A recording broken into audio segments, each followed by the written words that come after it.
Racism and hate crimes against minorities have increased in the United States after the election of Donald Trump as the president. Police say two assailants confronted a Muslim woman at the San Diego State University with comments about Trump and the Muslim community. The attackers then took off with the victim's car and backpack. In another incident, a male assailant pulled a Muslim female's headscarf before choking and throwing her off balance. At the New York University, students discovered the name of the president-elect written on the door to a prayer room for Muslims. Some U.S. universities reported racist graffiti written on the wall, including "Whites Only" and "White America."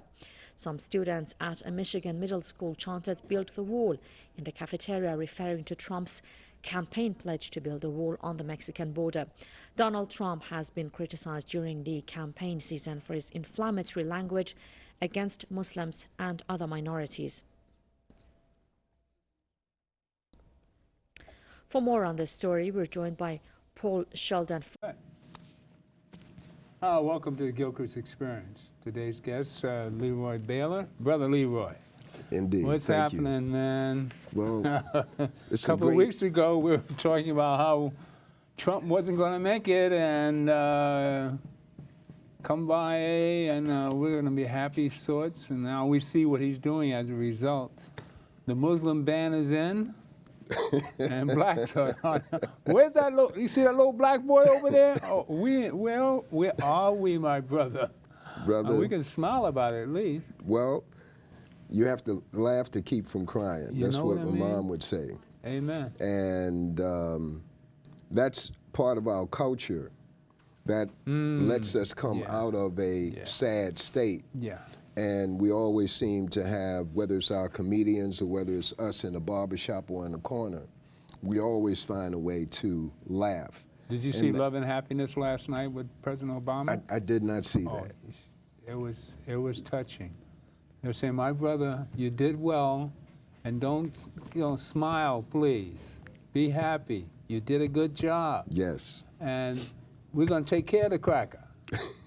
Because we got the Klan in the White House. What are we going to do now? Now, ain't no reason in the world why we can't get together now. There are more reasons for us to get together. I'm going to share a different pathway to what I see as the future of black people in America, and I'm not doing a tongue-in-cheek thing. I see the future of black people in America as being great. I see the future of Negro-minded people in America as not being great. What's the difference? The difference is that black people, Negroes included, in America have been the targets of white supremacy. But the only ones who have deciphered and analyzed it have been black conscious individuals, black-minded, black nationalists, or just plain liberation theology black ministers, talking about Christian ministers, and others who don't believe in a religion at all. Before we can mobilize ourselves, we have to see ourselves as a nation. We have to see ourselves as a nation within a nation. We have to see ourselves, in the Spanish term, lo mismo, the same. Not, oh, did you hear what happened to Winston? He must have done something wrong. The police stopped his car 3 times and blah, blah, blah. As opposed to what? Winston? What are you talking, man? That's the 5th time that this happened this week to a black guy in this area. Something. Wait a minute, we got to do something. You see, that's a different mindset. Now, the majority of us don't see in my opinion, I'm speaking as my opinion, the majority of black people do not see how powerful we are, do not see how creative we are, do not see the leadership potential in actuality in our group. And I'm not talking about Obama, I'm talking about the leadership capacity and potential within every square block area and within our families. We do not know, we do not see the intellectual creativity or potential in our own children. Therefore, you'll see a mother showing her child how to do the bump and grind on the street and getting her little daughter a hair weave but not buying the child a book to read. You will see, I'm talking about the Negro, made in America. Made in America, which is the phrase Minister Farrakhan used in a presentation about 3 weeks ago. On the back of us is made in America, and the Negro does what the oppressor has him or her do, psychologically. So, in order for, I said the future black people, because black people are going to make moves to save their families, to save those in their organizations, be it a church, be it a mosque, be it a Masonic lodge. They're going to make moves that is based on a collective and based on a mindset that we're under pressure from a mutual enemy. Negroes have to go through a process that I've gone through, and that any black person of consciousness, we all have this stamp made in America, my assessment.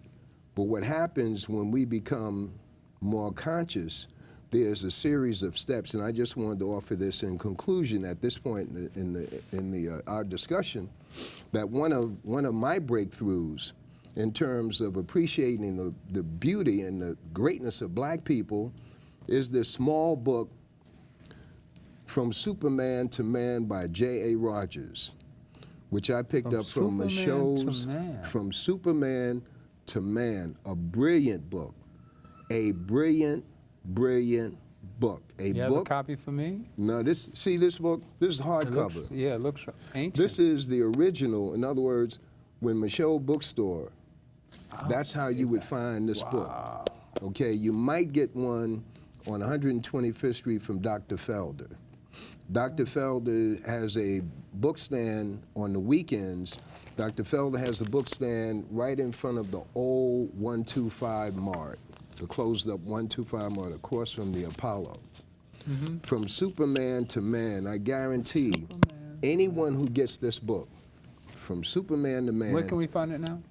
You're going to have to go on Amazon. And in fact, telling you my secrets. You go to Strand Bookstore, and you'll be able to pick up one and run with it. Strand Bookstore is 12th Street and Broadway. Take the train, the number 6. Union Square. Yeah, Union Square. Jamaica. You take that to Union Square. You walk 2 blocks in Strand Bookstore. You can actually call them up and find out whether they have the copy of the book. Okay. But Brother Jack Felder may very well have this book. He may have this book, The Black Vendors on 125th Street. The importance of this book. Is he still out there, Felder? I'm sorry. Is he still out there? Jack Felder? Yeah. Yeah, he and his son. I haven't seen him. Yeah, well, if I don't, Jack Felder will sit in the car and his son will be standing up, you know. So Jack Felder's there. But this book will raise the consciousness of any black person who reads it. It will take them from Negro to the beginning of consciousness. It's a very, very well done book. I love this book. I recommend the book. I've given the book away. Not given, I lent the book. And in fact, it did not come back. It was not a boomerang book. For this time. The other book is this, The Fall of America by the Honorable Elijah Muhammad. This book comes out in the 1960s, The Fall of America. Here's a black man bold enough to write what you are now seeing in Barnes & Noble bookstore. You see the same thing in a varied title written by Caucasian authors. Not the same title, but you'll see that which points to this.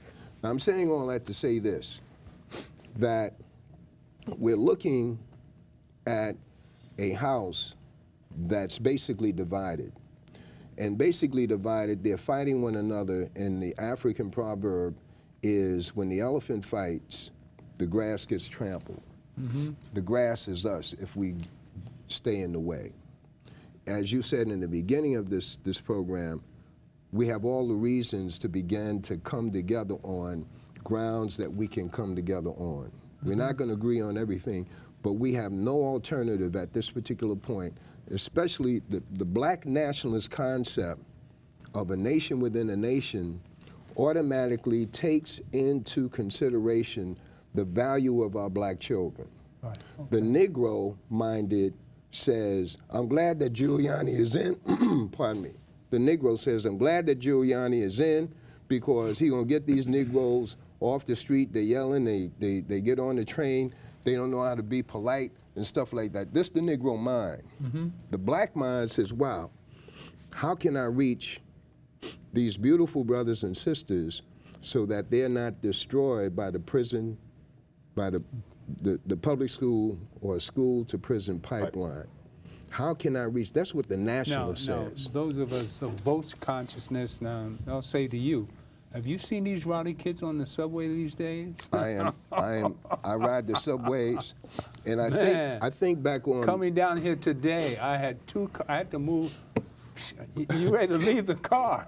You know, because they start screaming, man. Look. And who's going to say, now you guys need to quiet down No, you and don't. find your black consciousness, you right? don't To a 14, 15-year-old. your intuition is going And to you tell talk you. back to them, they're going to ready to fight you, cuss you out. If you see the things on YouTube with the beat downs, you'll say, Yeah. But they're our future. Now, I say this in conclusion. There's a book I read way back. It's called Soviet Education. And the Soviets, after World War II, were confronted with roving bands of youth in their cities. They were orphans, but they banded together in order to survive. They were now. If the Russians were Negro-minded, they would say, "Let's find a way to arrest them, put them in a internment camp, etc." But what the Russians set out to do was to save the youth, and they sent psychologists and social workers and scientists into the various cities to come up with a methodology of saving their youngsters. And they were successful in that. We had something similar to that in the 60s, 70s, which was the street, what's it called? The universities of the street. The street universities, started by 3 black guys going to Reverend Eugene Callender, and he liked the idea. He was the point person for it. They funded it, and they saved countless black youth from the streets. They were throwaways. That's where the concept came in of not push-outs, but gosh, there's a phrase that came out. They didn't drop out. They were pushed out by the school system. So that model of the street academies, that's what it was called, the street academies, is something that we have to look at, and those individuals who might be seeing this program, who were beneficiaries of it, who came through that system, who got their degrees and traveled around the world in many cases, it's up to them to come back into their churches, into the mosques, the Masonic lodges, and especially the fraternities, of which I'm a member of Kappa Alpha Psi, but I stopped being active in Kappa because they were social. Yeah. And here's what Du Bois said, here is the creme de la creme, the talented 10th. And they are. They're the ones with degrees, but when you go to the Q house, the Kappa house, the Negroes in there drinking, that. Hennessy. I ain't been there in a long time, but I love it, but it had a time and place. I'm saying this, look, we are in a very, very drastic situation, and it's not because Trump is in, but because his winning has given license to the wolves and the foxes out there. That just calls for this before we come back to Graham. Now I want you to run that roll-in that we have on, it starts at 132, and give you an example of how they feel so empowered. Now wait till you see this one, Graham. This is a trip here. Go ahead, roll that piece there. This is a trip. Boy, these crackers are going crazy. That's so.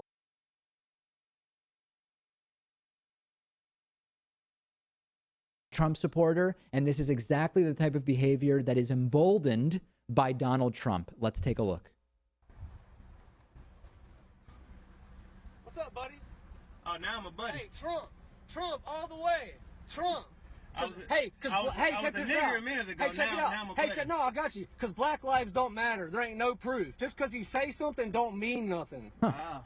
Prove it. I appreciate. Hey, check it out. I If appreciate black you for lives sharing. matter, hey, I'm talking for you. Yeah, I appreciate it. I gladly appreciate it, sir. appreciate Yeah, it. glad. So black lives don't matter because you got a problem in traffic. No, black lives don't matter. No, the problem in traffic was you were right behind me, sped up and drove around me, jumped in front of me, and made me slam on my brakes at a light. That makes you a nigger.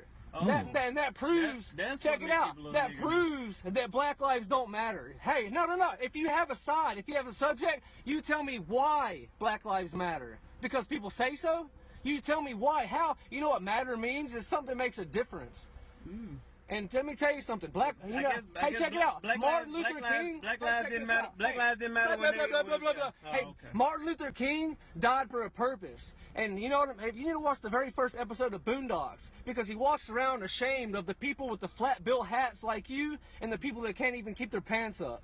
Really? Yeah, put it on Facebook. I don't care. I don't care. Look at Apparently me. you don't. You're a punk that lives off social media. I don't even have a social media account. You know why? Because white lives matter. Do that. I appreciate you sharing me your life story, sir. What life story? Why don't you go Hey, bring up fucking people's lives together?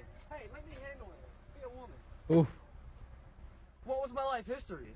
Was there anything of anybody's past? Or are you just another nigger that doesn't understand anything? Yeah. Apparently you will teach me about I'll teach you black anything. people. I'll teach you anything. Teach me a little bit more about black people.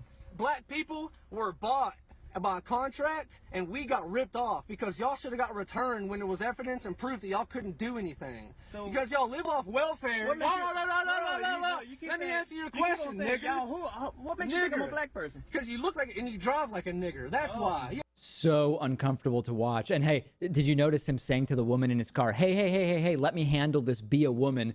Is anybody shocked that the racist guy is also a flaming misogynist? I'm not. I mean, I think it pretty much correlates, doesn't it?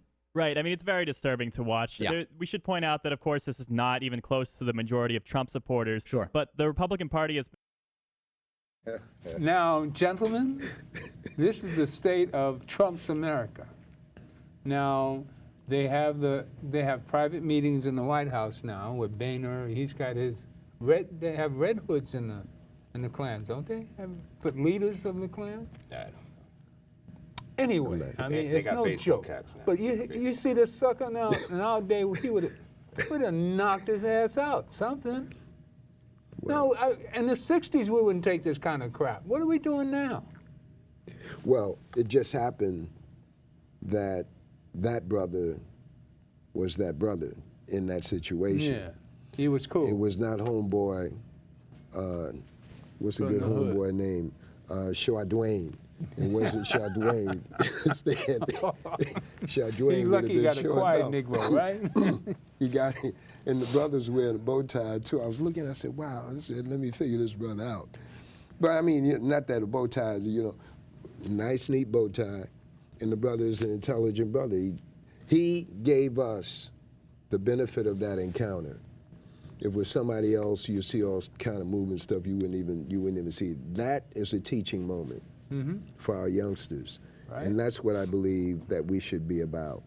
Teaching our youngsters what's going on now and giving them a perspective and basically staying on them to get the best education at this point in their lives that they can get. Yeah. And that involves us as grandparents, as uncles and aunts, to be involved with our young people and make sure, because the schools are not educating black children. So they you're are saying not being educated. Don't flare up by all this stuff.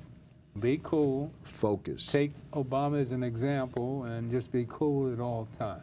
I think we should take, and I'm not an expert in this, but we should begin to reflect on the state of Jews in Germany as Hitler began to take over. Whoa. And the Jews in Germany, based on the film I saw, Schindler's List, I think it was one of those movies. The Jews who got chewed up were those who said, we're Germans. And others were saying, let's get out of here. They said, no, we're Germans. Nothing can happen to us. Right. The Negro says, I'm an American, I got my rights. Well, no, I ain't leaving, no. I ain't going anywhere. I'm saying the Negro says, I'm an American, I got my rights, and a block away, there's some people coming to take his rights, or her rights, and the rights of the family. But we're not going to let that happen. The There's black man won't. No way in the world. Yeah, I had a scenario years ago. So that white dude he took some chances. First of all, Might have been a cop. he put his hand inside that guy's window. He got down and got in that window and extended his hand into the window. That's a breach, you see. And given somebody else, it would have been an entirely different scenario. I was at a traffic light in Howard Beach years ago. My boys were young, and one of those rolls up, talking some smack. It's a Sunday afternoon, you know. I'm nicely dressed, coming from church. And it's, hey, nigga, how you doing, nigga? I said, your mother what? Yeah. He said, what? I said, I don't stutter. Your mother. Yeah. Your mother, right? So it's like 3 or 4 of them in their SUV. So this guy hops out. And we're on Cross Bay and North Conduit, not far from where Griffith got killed. So my younger son was always like, shoot him, Dad, just shoot him. Shoot him. So the guy gets out, and I say, yeah, I was talking, yeah, your mother. That's The right. nigga we talking about, your mother? Yeah. Man, I just sat there like this. I said, now, this is where the lesson begins. Because your friends are going to leave you here. And they drove off.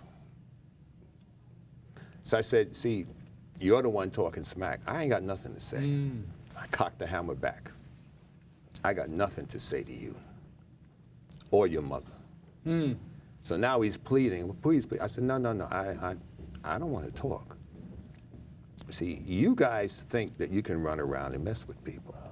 And I want you to understand who your friends are, because your friends are gone. They drove off. They left you here. They left you here. Now think about that. It's you and me. You don't have a friend in the world. That's it. Don't think that because you're with your friends that you're macho.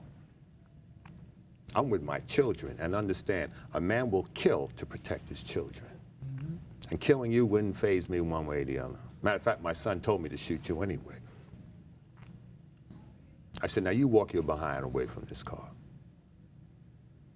Well, And I've had other incidents where, you know, people have done stuff. I had my kids with me, and I will admit, I beat a guy almost to death in Lower Manhattan one day for messing Well, with not my too many kid. people are gonna Fractured come his up- skull, and I left him on the sidewalk. Graham. What? A big, tall black man that can take care of himself. What about those other weak-minded people that aren't as Sun strong Tzu as in The you Art are? of War says you need to assess yourself, or you need to assess your opponent, and then choose how you want to handle your opponent. Wow. Now, you can do it physically, or you can do it legally, any way you want. It's just a matter of your temperament, but you've got to think beyond the moment. See, because if you make the wrong decision in the moment, you got more problems down the road. Amen. And if you had a shot in that person, you'd probably be in big trouble, too. Maybe so. Maybe so. He was smart enough to back down. But in this instance, this Oh, guy... I'm sorry. The Qs are working with us out at Eagle Academy, Yes. mentoring the boys out at Excellent. Eagle Academy out in Queens and also up Excellent. in the Bronx. So they got it together. Excellent. And the reason I said that is for that reason, not to beat up on anybody, but to throw it out there. And hey, man, before you take a drink, maybe you can think about helping your youth. Because you've been to college. You got some college. Come on, man. Our people are dying, man. Mentally. Our children. Deal with teenagers in the Bronx. They don't know how to read. They don't know how to sign their name. They can only print their name. They're not teaching cursive writing in the schools. Somebody else told me that. I asked the psychologist, I said, what's Is the that right? significance of cursive writing? And it relates to a certain part of the brain. When I say that, it develops a certain part of the brain. So by not teaching cursive writing, they are, once again, throwing in an element that's dumbing down not only our children, but the children in America. But we can least afford to have our children dumbed down. At this time, we have to begin to pick up and move fast. The Wall Street Journal had an article a couple of years ago, and you can Google it. It's a state in India. All they do is focus on producing technicians to come to America and get these jobs. Right. But that's all they're thinking as a people. From that state, they're going to produce X number of technicians to come to America and work. We doing this on the train, playing a little stupid game. Yeah. You know. Well, now even those technicians are not coming here.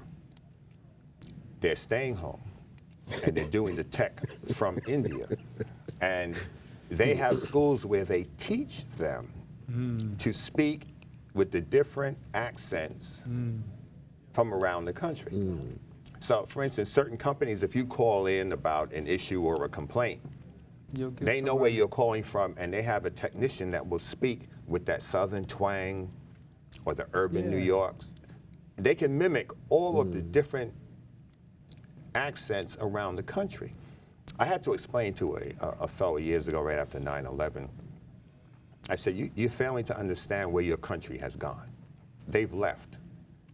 Business has gone overseas. Trump is talking about he's going to bring business back. That ain't happening. Because one reason is that capitalists are not about taking care of anybody other than themselves. Whether you're white, black, red, brown, or what, it doesn't make any difference. I said, technical jobs are dying here, but they flourished in India because they can hire 5 people for what it would cost them to hire 1 person here in New York. They're not going to hire you. I said, and you're white. They're hiring brown people in India to do the work that you can do. So understand how capitalism works over and against you when you thought that you were privileged being white and you're unemployed. So the global essence of what we're seeing now is very critical, and it's critical for our kids to understand. It's not like it was years ago. You're not coming out of school and competing against Joey or whomever from around the corner. You're competing with people from around the world and people whom you will never see. And that issue of the games, you know, when we were the kids at the, out at the academy, Eagle Academy Saturday, I said, you know, playing the game is not important. Writing the program is important. That's right. If you can do that, Then, hey. then I can say, okay. But you need, as you said, cursive writing. Everything they're doing is on a tablet. You know, sentence structure, gone. They're not learning grammar. All of the key things that carry you through professionally are missing, and mentally. Right. Those tactics are not being taught. And they think, and the kids are looking for the easy way. See, if computers crash tomorrow, do you realize how dysfunctional 90% of the population would be if they didn't have a computer? They wouldn't know where to go. They wouldn't even be able to go to the library and look up what they needed to look up because they don't go in the library. We were taught nowadays to add everything in your head. Right? You go to the grocery store, and the guy be on a brown paper bag, adding up writing it everything. out. That's And right. you sit there That's checking them out. The brown paper I mean, bag. you learn how to paper count bag. and add, Man. right? Brown paper bag. Well, you only have a few more minutes before your curfew. I just wanted to say this, that what we did as a people yesterday, we cannot afford to do today, given this administration coming in. We cannot afford to spend a couple of $100 at Halloween on some costumes and have our children look like monsters or half fools for something that is just a minute, and take them through the streets begging for candy, begging. Even the Africans come over and they get swooped into this, and they ain't got no Halloween over there. So what I'm saying is that we have to watch how we spend money. We have to watch our health. And this is the Honorable Elijah Muhammad again, How to Eat to Live, parts 1 and 2. How to eat to live, how to begin to correct your diet. And today, this book is, once again, from the 60s, How to Eat to Live, part 1 and 2. Today, if you go into Barnes & Noble, you'll find all of these books, not this one, you'll find all of these books that talk about the principles included in How to Eat to Live, limiting the types of food that you eat and limiting the number of times you eat and fasting. The holistic healing in the black community stems right from this book, from people who didn't want no parts of Islam, but they borrowed off of it and tested it out. Yeah. Okay. So we have to watch how we and feed our children, and get into the science of it, how to make our children smarter through the foods they eat, and by fixing them breakfast. And does that hair weave really make you beautiful, or were you born beautiful, black woman? The black woman is the most beautiful woman in the world. All she got to do is smile. She don't need makeup. All she got to do is smile. That's a hard sell. I sell it all the time. Well, you tell that black woman that she is beautiful. If we began to do that and not have Playboy magazines stuck away in the house or looking at porn and some European is in the, and if we began to appreciate, don't do that anymore, man. Brother, that's old stuff. Brother. Well, Playboy, they don't print it anymore. But it's in a different, They even took the different pictures form. out. That's 70s. It's in a different form. You go on the today. internet now, you can see the whole world. That's what I'm saying. But so we're not in a bad position, because once we come together, we're an unbeatable force. I mean, black people are just creative Let's and start dynamic. here, brother. Huh? Let's start right here. Let's start Amen. right here. All right? And I'm going to let you leave on a note from Malcolm. Play Malcolm. My man. There's my Muslim brother. Malcolm.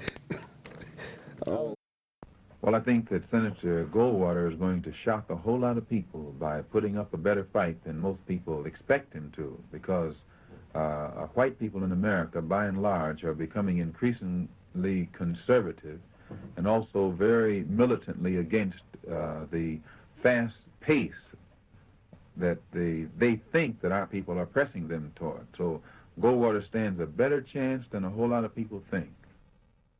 You have been reported using the words black nationalism.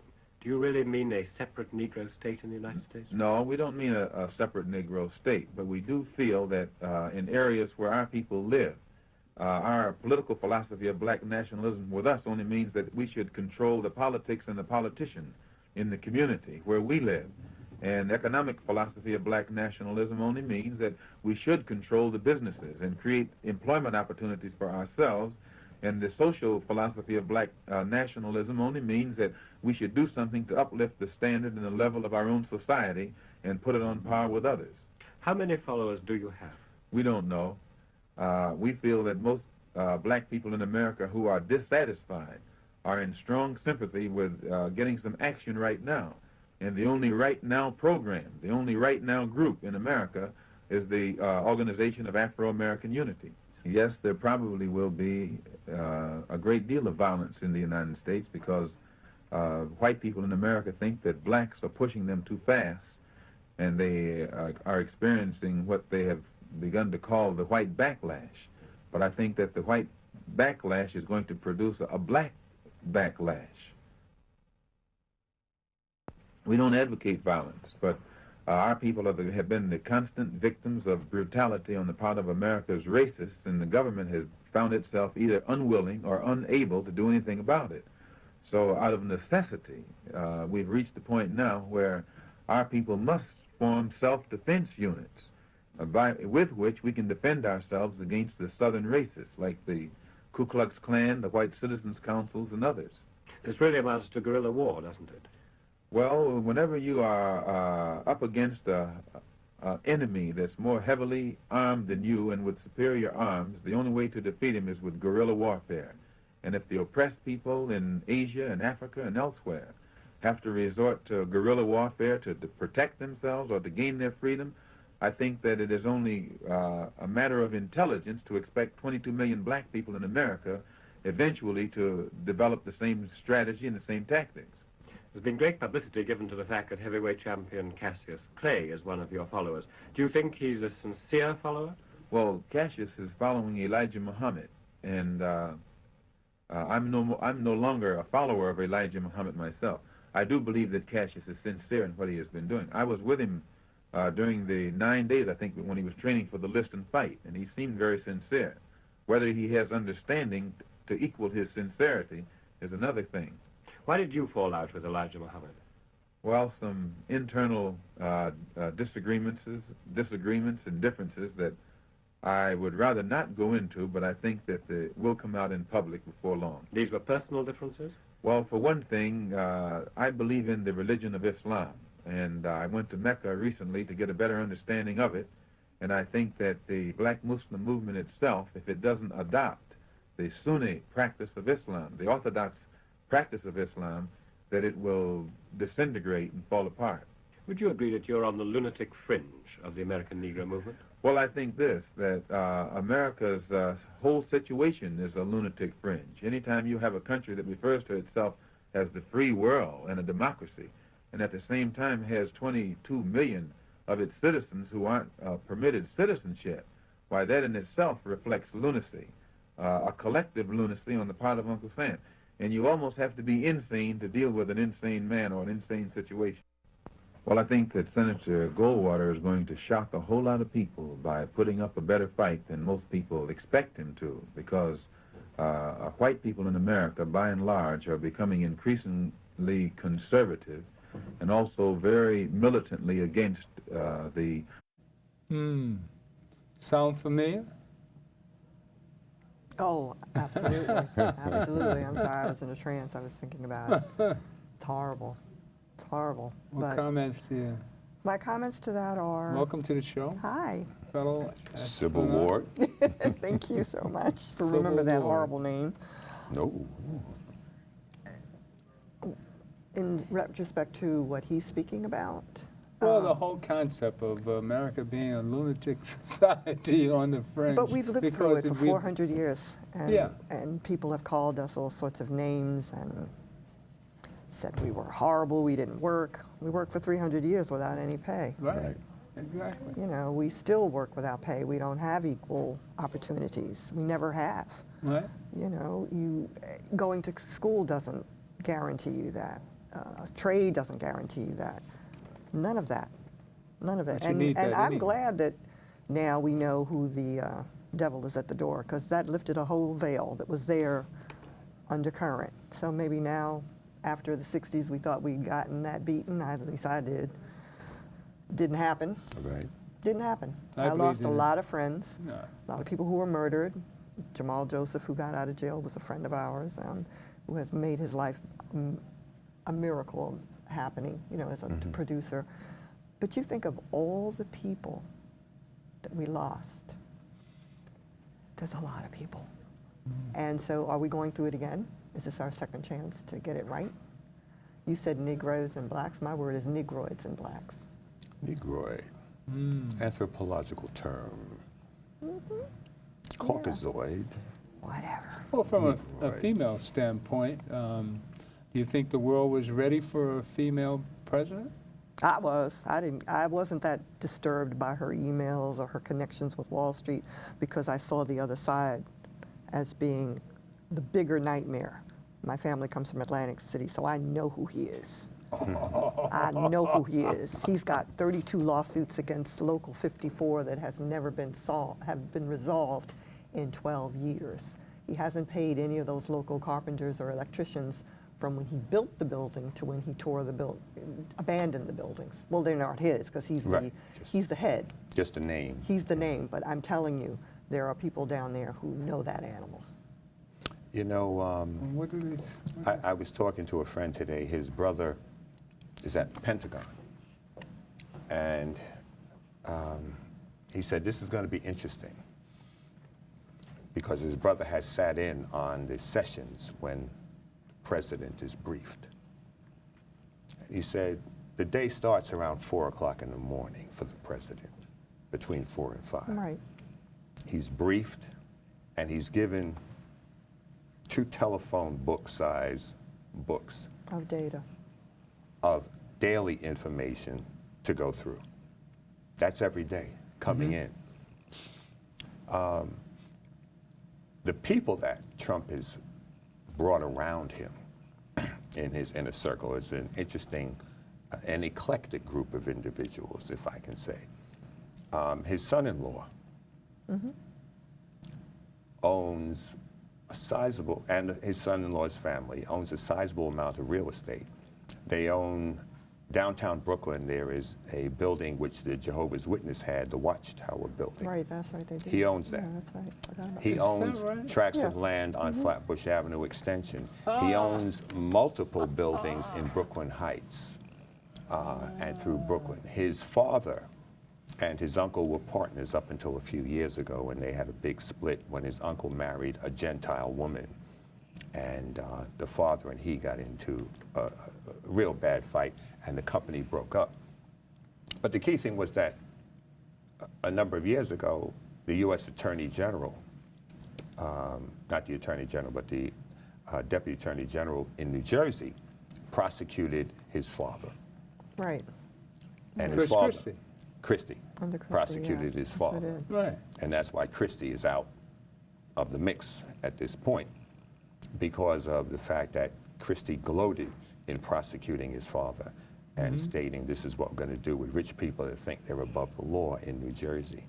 Then you've got Rudolph Giuliani, who has been involved in some international dealings in Dubai and other countries, as well as Trump. But there are certain papers that have to be filed when you're doing certain business with other entities, and you have to register with the federal government. And I understand that some of that paperwork was not filed by Giuliani's firm. Don't know, but that's the allegation. Trump's lawsuits that are coming up the end of this month. How about the little girl that was raped? Well, that's 13 an years? allegation that really hasn't come forward because Doesn't he have a court date in December? he has, I don't know about that, but I know he has the 28th on the Trump University. But he's going Right. to settle that. Well, you're not going to settle a Can't case settle that. like that. You can't settle. No. No, you're not dealing with an individual. You're dealing with the government. Okay. So, and they're not going to allow him to postpone, because he was postponing the case while the convention was going on and all these other things. So he wants to put it off until after the inauguration. They said, nope, you're going to be in court November 28th. And if this thing mushrooms into something even larger, Impeachment? Before he, okay. he can be impeached. What about his taxes and all the rest of that stuff? Well, it's interesting because the people coming into the mix to work And as the Russian contacts. and all of the heads of government, they have to present their tax They papers. do. You have to. You have to. You see. But don't people see the connection between how Hitler rose and Goring and Goebbels? Yeah. He's doing that same thing. He had that same Exactly. fever pitch, 1929. If you can get a copy of Mein Kampf, I read it in English. Yeah, I read that years ago. And I don't see any difference. And I have a very close friend who works with me. And she's a product of Auschwitz. She's 78. Wow. She Okay. works at Marshall's in the dressing room. And Hannah was in tears last week. She said, I see this again. I thought I would never see this again. As a 5-year-old, I saw this. See, history does repeat itself. And when there's you no fail to difference study between it, these two men and you'll fall Goebbels and victim. what's his name? Precisely. I see And them as identical human beings. there is also a request for the FBI to probe Trump's business dealings in about 15 other countries around the world, and his connections to some of the heads of state in those Yeah, countries. he's in 22 You countries. see, not just the issue with Putin.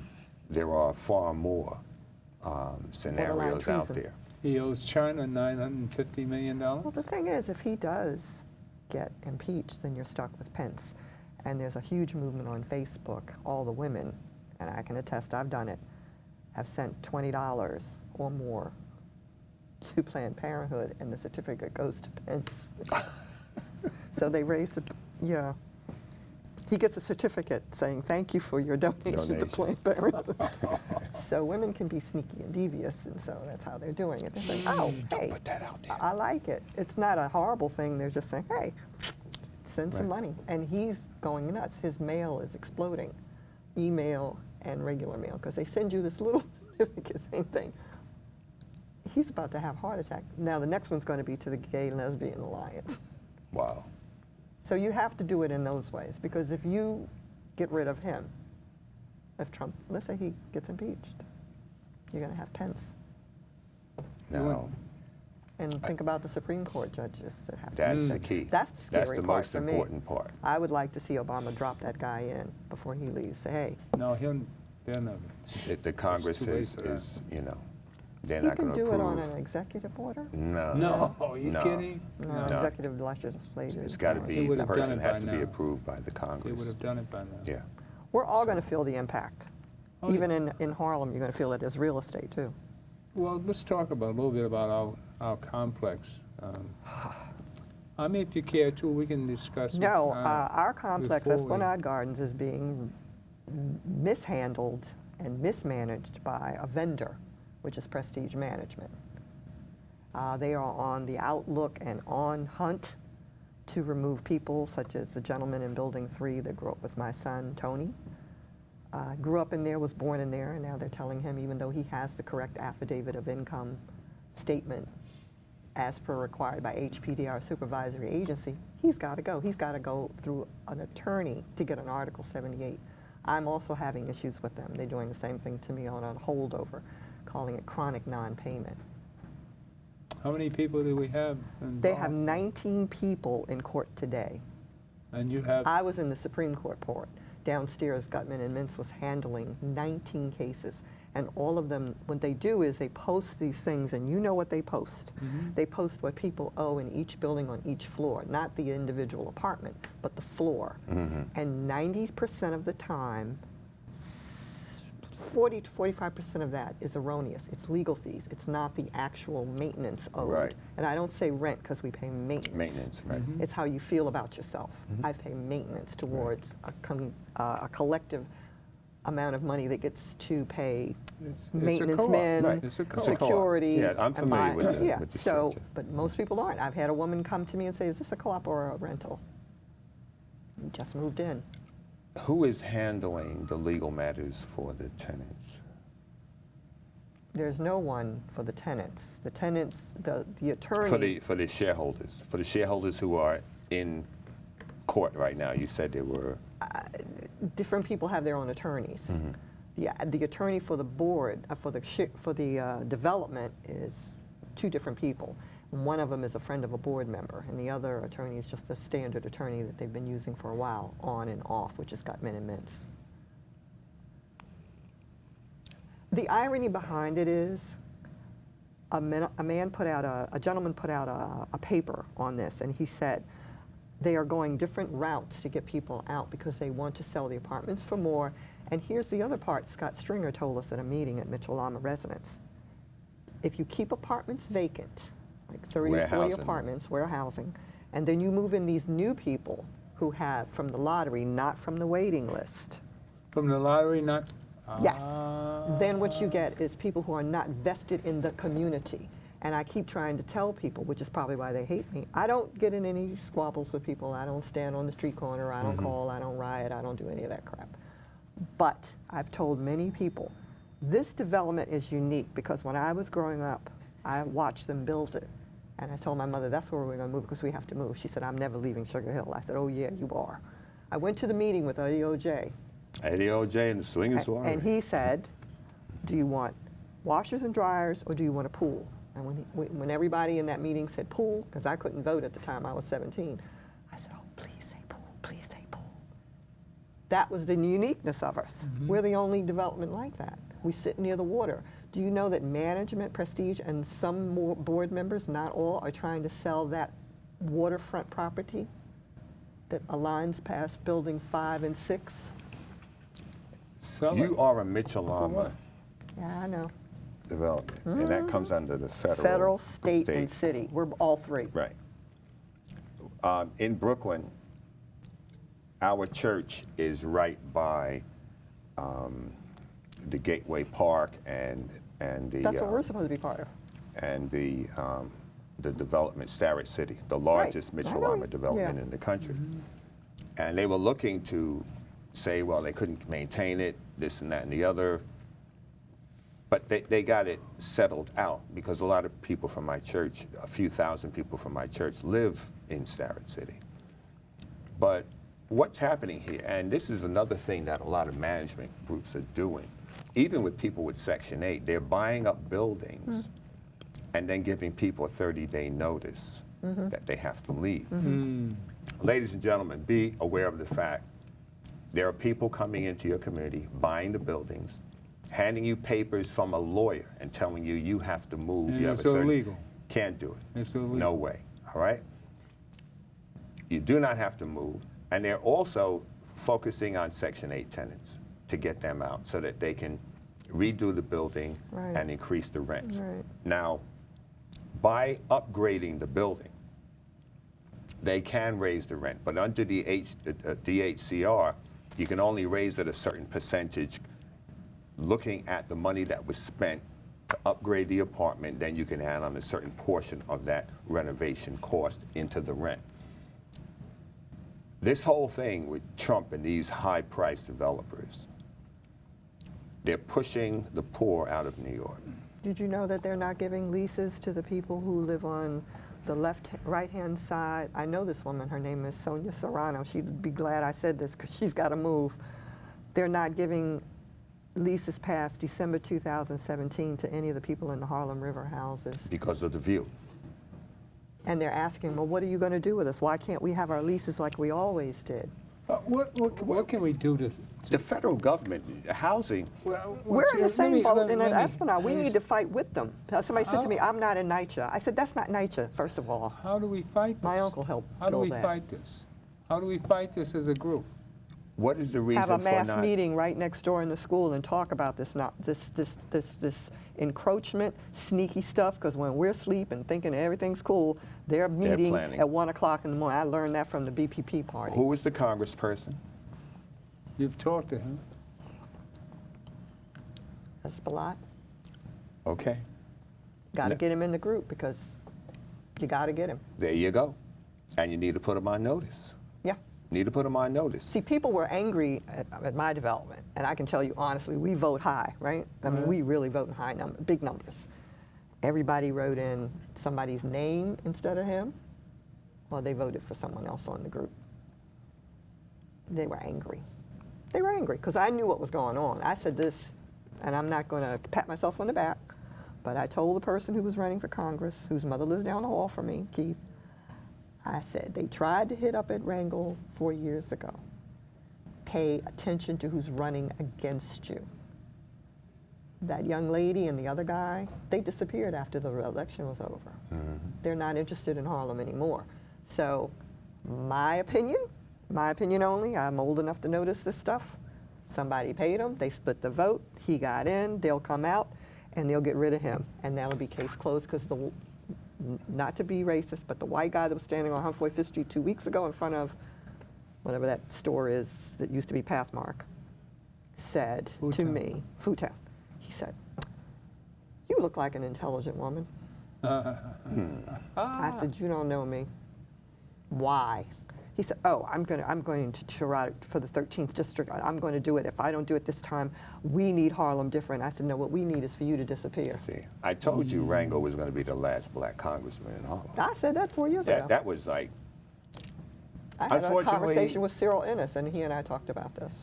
See, tell me this. Tell me this. We need to get together as groups. We really need to get the Harlem River people houses together, the Drew Hamilton, and there's another one that they're trying to get. We're sitting on water. Why would Esplanade Gardens want to sell something off the water? That you never sell water. You just don't. You have to look at the people involved. Who stands to benefit? On the board. Prestige? You tell me. The management company doesn't. They're the vendor, but they act like they own the joint. No. Esplanade Gardens, who are the people on your board. We have only 3 people who fight them. The rest of them go along. We had As one a ex-convict who murdered someone. We have a woman who was an embezzler who's been on the board presidency. They will not elect people who have any kind of, I don't like to use the word, just common sense and who are Speak pragmatic. out to As the a people. Speak out to the people in the Esplanade Garden who need to hear this. How do we? The How do we get it gentleman going? who's tried to do it is getting ready to rent an auditorium, date in the auditorium next door in the school, because you need a large space. You can't do it in our thing, 300 Okay. people. Anyway, it holds 800 or 900 people, and he wants to invite everyone from Esplanade, but he's going to invite Mitchell-Lama residents, Citizens United for Mitchell-Lama, Scott Stringer, to explain this whole, if they buy your place for $1 million, that's a whole lot of hooey. Right. Because, you know, anything that looks good, if it looks too good, you need to pass it up. It has a smell test going. Ebbets Field in Brooklyn, the Ebbets Field houses, they're in there revamping that. See, I was in Washington with my congressman years ago, about 20 years ago, and they were discussing the city getting rid of certain housing projects because they are an encumbrance to the city. So they notified the people, oh, as of this date, you have to buy your apartment, and we're selling them to this group. That way we can start collecting taxes. We can't collect tax on myself, but they looked at it and they said, well, which are the problem housing projects? This is how we bring crime down. Cypress Hills projects in Brooklyn, the pink houses, Fort Greene. And literally, I warned the people, Myrtle Avenue, they redid Myrtle Avenue. They put 35-story condominiums. I'm running out of time. And I told them, I said, you're going to be leaving, because if you can't show that you work and can buy the apartment, you're going. And you can't go to landlord-tenant court because the city runs landlord-tenant court. But that was the city, that was city Well, with housing. my particular Yours is instance- federal. Mine is federal. Only In my have a minute particular to go. case, they just basically want people out, and they'll go any route. Well, I've been you there better for hit years. SBI. You better hit SBI. You're going to I'll have have to to. let us know, let me know. Well, I'll when tell you this really meeting- quickly, Robert Powell on our board is the one you need to trust, and that's it. Well, look, we need to talk. And he would okay? love to come and explain. He's got All right, we'll do many that. concerns. We'll set up so we can do a full show. Fiduciary But this concerns. is just a partial show. And thank you for coming. Sorry, Civil so- War, I'm sorry that it was a short notice. It's okay. That we could have went had- into this in depth. But we got a clue of what's happening in Mr. Lama housing. I imagine it's going in a lot of Mr. Lama Yes, housing. we had a big meeting about it. All right. I'm So- a member for like 25 Well, years. you'll hear more about this in the later shows. But stay tuned for more about our new Klan member in the White House, Donald Trump. And the God in me loves the God in you, and stay tuned for more in the Gilchrist Experience. God bless. Power to the people.